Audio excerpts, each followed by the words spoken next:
Hi everybody, Ellen Canner here, and we're getting ready for St. Patrick's Day, so we're going to celebrate with Irish soda bread.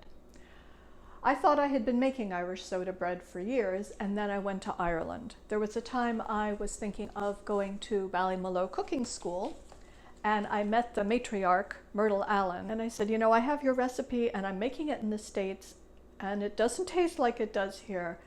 And she gave me a look like, you poor child. No, of course not. They have it so grainy. That's the oats they have, that's the soil they have. So I have had to kind of adjust the recipe and make it almost as good as theirs.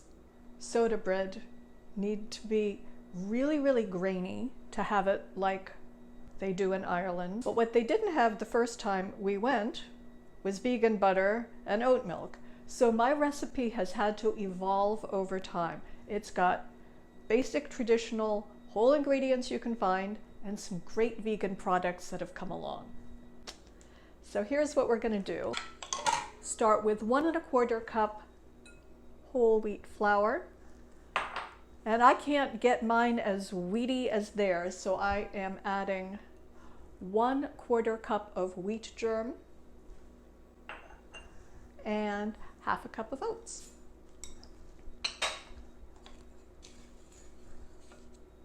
Irish soda bread has soda in it, so I'm also adding a teaspoon of baking soda. And traditionally theirs does not have cinnamon or sugar or raisins. We like it in the States, and their products just sort of have more sweetness in them. They have happy cows, they have happy oats.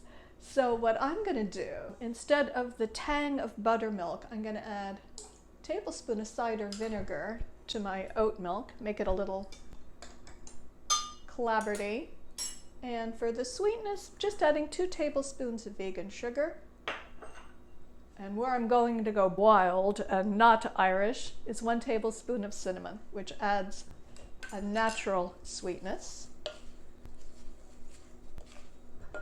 And 4 tablespoons of vegan butter, Miyoko's butter. Kind of mush that around. Oh, I knew I was smelling something good. Here's my cinnamon. And the cinnamon, the ground cinnamon really does smell good too. So you kind of mush it around till you have big crumbs. Let me show you what it looks like. If vegan products weren't widely available then, see, it looks nice and crummy. Ireland was way ahead of us when it came to farm to table. When I was at Ballymaloe, I finally discovered why people get excited about potatoes. It had come right out of the earth and it just tasted of it.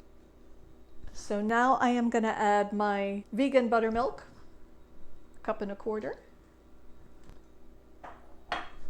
And give it a stir. This is way quicker than sourdough, people. It's very, very good. And I am going to add, not quite sure if it was 1/4 cup or 1/3 cup of raisins. I just grabbed a handful. Got a nice moist batter. The real secret to soda bread is a good hot oven. So I've got mine set at 425. I'm going to pour the batter in here, and we are good to go. The bread bakes for half an hour, and you'll know because like about 10 minutes in, your kitchen is going to smell incredibly buttery, vegan buttery.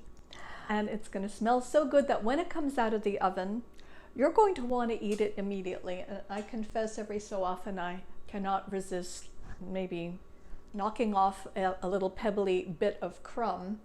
But I did let this cool to make it nice and pretty for you. And it is really great with more Miyoko's butter, jam or nut butter, but I like it like this with a cup of tea. It did slice beautifully, and you can see how nice and grainy it is. March 31st is whole grain sampling day, so this will get you good and ready. And so will a Facebook Live I'm doing with the veggie queen Jill Nussenow and my pastry chef friend Fran Costigan. March 29th, I will have the info for you. I would love to see you there. Till then, everyone, be well. Happy St. Patrick's Day. Sláinte. Bye-bye.